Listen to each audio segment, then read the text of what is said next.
اللہ تبارک و تعالیٰ اس کی بارگاہ میں معافی مانگنے والوں کو پسند کرتا ہے.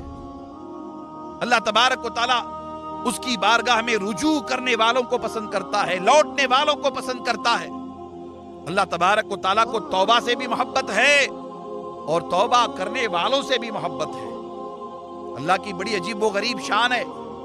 گناہگار جب گناہ کر کے احساس گناہ کے ساتھ اللہ کے حضور حاضر ہوتا ہے، وہ تو گناہوں کے بوجھ دبا ہوا ہے، مگر رب تبارک و تعالیٰ کے حضور جب حاضر ہوتا ہے اور سچے دل سے توبہ کرتا ہے، اپنے گناہوں کو یاد کر کے توبہ کرتا ہے، اللہ کی شان دیکھیے.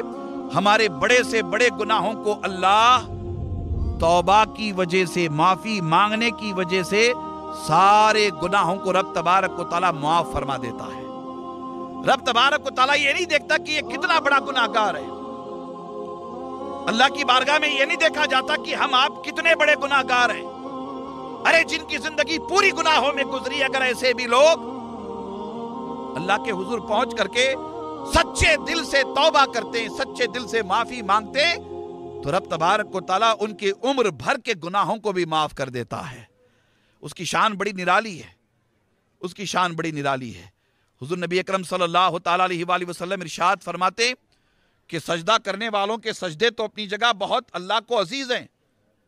جو اپنا ماتھا اللہ کے حضور ٹیکتے ہیں، سجدہ کرتے ہیں، سجدہ کرنے والوں کے سجدے تو اللہ کو عزیز ہیں ہی ہے، مگر اس سے زیادہ اللہ کو گناہگاروں کے آنسو پسند ہیں. اس سے زیادہ رب تبارک و تعالیٰ کو اس گناہگار کے آنسو پسند ہیں جو احساس گناہ کے بعد توبہ کر کے اللہ کے حضور بہاتا ہے.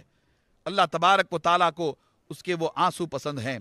اسی لیے اقبال نے بڑی پیاری بات کہی تھی کہ موتی سمجھ کے شان کریمی نے چن لیے، موتی سمجھ کے شان کریمی نے چن لیے، قطرے جو گرے تھے میرے عرق انفعال کے.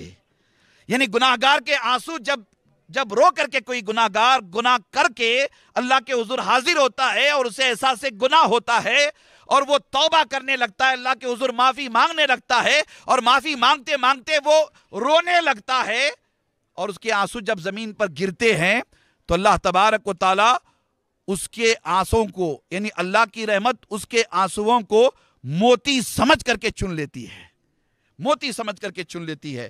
اللہ تبارک و تعالیٰ کو گناہگاروں کے آنسو